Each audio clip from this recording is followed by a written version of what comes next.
Like, That's right. honestly, like, and that speaks to, not only for her to start the foundation, but how many people that are out there that have actually tried to go through this process? Because I know a lot of people that said, well, you know what, I'm going to start my own foundation. Well, first road bump, done.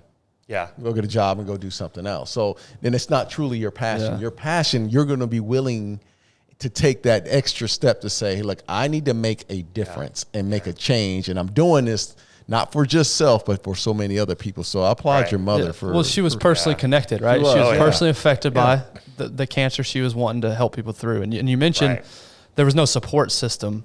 And the other thing about startups is when you're on a mission, when you have a mission in your mind, you're going to do anything it takes to make it work. Yeah, and so it sounds like that's how she was. So what was the original mission for her? Was it was it literally just for support? Was it for research? What was the original mission of the foundation? I mean, what's funny about it is really it was just helping. I would say that word, giving hope to people and helping them. Mm-hmm. And we still say that, that there's several things, but no one should go through breast cancer alone. It's really our, power statement. Mm-hmm. We had that on the wall, as our vision. And so from the beginning, a lot of it was like, where is the help needed? I know what I personally went through, but it's a lot of education. You got to get in. And I'm always like telling young people this. We do a high school intern program at NBCF and talk to a lot of college students and stuff. And I'm always saying to them, like, don't come to the market with an idea unless you're solving a problem. Mm-hmm. Like, what is the problem? Like, it's not done well enough. That's fine. That's actually a solution. Mm-hmm. Or, in a lot of cases, there truly is a need for something that no one else is doing it, solving that problem. Yeah. And so, for us, it was early on, I think instinctively my parents said, where is the need? Mm-hmm. And we're going to follow the need. And so we very quickly found out, even though it was about connecting people and helping people out, initially with support services and education, mm-hmm. They started finding out that there was this gap of funding for women that couldn't afford mammograms. Mm-hmm. And so they were kind of in between. They were like working, but they didn't have good insurance, or they didn't have insurance. And so they couldn't really get, government support, but also they didn't have the cash to pay for a mammogram and to trigger something, to start the whole diagnostic process. So we worked with, we ended up getting a donation from a medical technology company, and it was $5,000, and they applied, they were kind of researching where could we use this money, and they went to a hospital in Beeville, Texas, mm-hmm. which is, I don't think I could point that out on a map right now, so sorry if any of you are from Beeville, Texas, but for whatever reason, they selected Beeville, Texas. They ended up working with the city, they worked with church there, and the hospital, and they kind of figured out how to educate people and say, hey, we're starting this basically program mm-hmm. to motivate people to get mammograms because early detection saves mm-hmm. lives. Right. Mm-hmm. And so when they got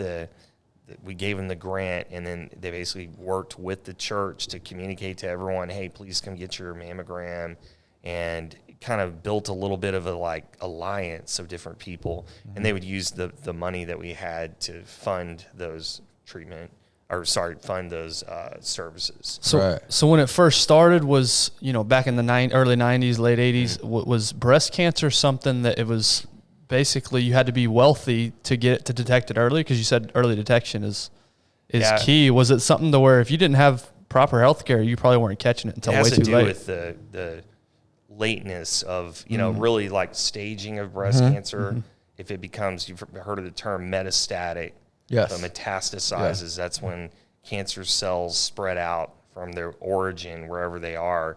So if a woman has some cancer cells in her breast, then the concern that we have is that it hits the lymph system, which is like the highway of the body, mm-hmm. and then it spreads around. Right. So even though you may have cancer, end up having cancer in your brain, mm-hmm. if it originates in the breast, it's called breast cancer. Mm-hmm. And so early on, before it metastasizes, when it's non-invasive, or if you can catch it before it really hits the lymph system, mm-hmm. And then you have a great shot at survival. I mean, even we're getting better and better with that on staging. Where even with stage 4 cancer, which is metastatic cancer, a lot of times people call it like terminal cancer.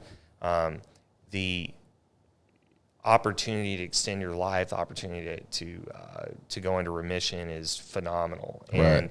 And but especially early on, it's almost just kind of one of those diseases where it's a little bit unfair in the sense that how easy it is to overcome it if you detect it early enough. Right. And that's the scary thing, is because like we've had women that they have a slow growing tumor, takes them a while, they know something's wrong, but they're scared of the hospital, they don't have the money, whatever. Right. And they're like, oh man, what is this thing? And they feel it getting bigger and bigger. We've had women come in, they have like softball sized tumors. Yeah. Wow. Yeah. And now, and even still, it could be they got a chance because they can just do a surgical procedure and remove that and get them good to